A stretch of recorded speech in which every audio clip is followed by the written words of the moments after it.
बिहार विधानसभा चुनाव से पहले भाजपा में एक बड़े संगठनात्मक फेरबदल की तैयारी चल रही है।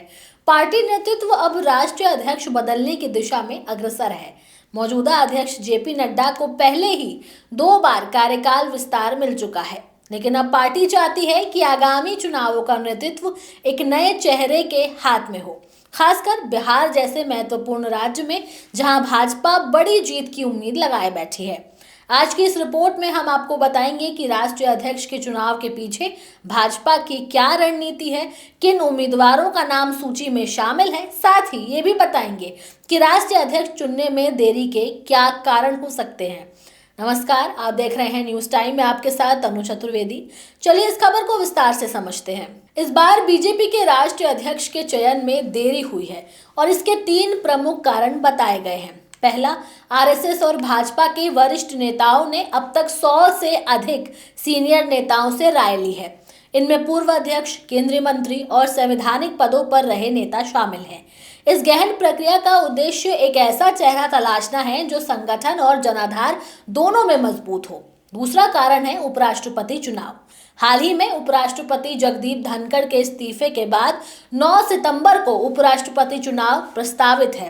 भाजपा चाहती है कि उसके उम्मीदवार महाराष्ट्र के राज्यपाल सीपी राधाकृष्णन को बड़ी जीत मिले। इसी कारण फिलहाल पार्टी का फोकस इस चुनाव पर केंद्रित है। और तीसरा कारण है पार्टी संविधान के नियम, यानी भाजपा के संविधान के अनुसार राष्ट्रीय अध्यक्ष का चुनाव तभी संभव है जब कम से कम 19 राष्ट्र इकाइयों में निर्वाचित अध्यक्ष हों। फिलहाल यूपी, गुजरात, कर्नाटक समेत 7 राज्यों में अध्यक्ष पद के चुनाव बाकी हैं। ये प्रक्रिया पूरी होते ही राष्ट्रीय अध्यक्ष के चयन की औपचारिकता पूरी की जाएगी।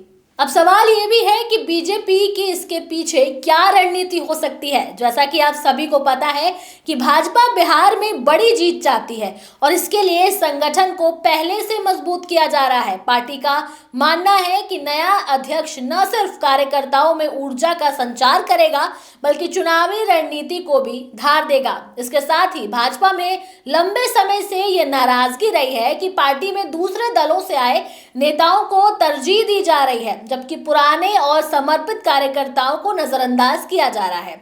इस असंतोष को दूर करने के लिए पार्टी ने नया फॉर्मूला अपनाया है, जिसके तहत मंडल अध्यक्ष 40 साल से कम उम्र का होगा। जिला और राज्य अध्यक्ष वही बनेगा जो कम से कम 10 साल से पार्टी का सक्रिय सदस्य हो। चलिए अब आपको बताते हैं कि राष्ट्रीय अध्यक्ष की रेस में कौन कौन से दावेदार हैं।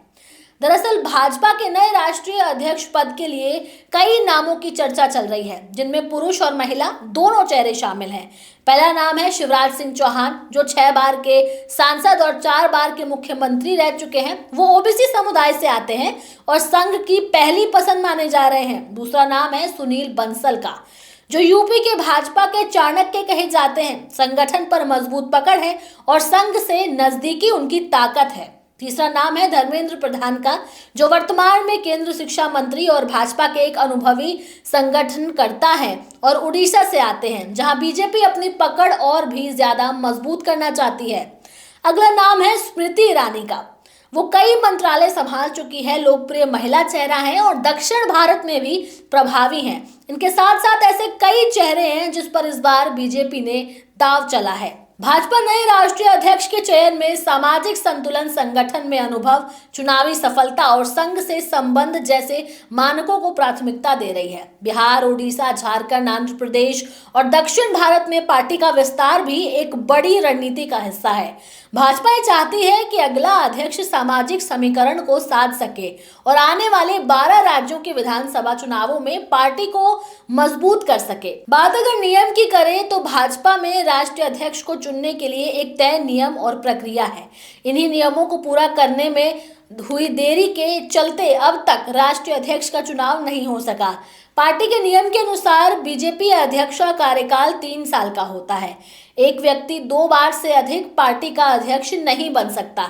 ऐसे में अब पार्टी के नए अध्यक्ष को 12 अहम चुनाव अपने कार्यकाल में कराने होंगे। भाजपा के लिए आगामी महीनों में संगठन और चुनावी मोर्चे पर कई अहम चुनौतियां हैं। ऐसे में एक नए और प्रभावशाली अध्यक्ष की नियुक्ति पार्टी के लिए बेहद जरूरी हो गई है।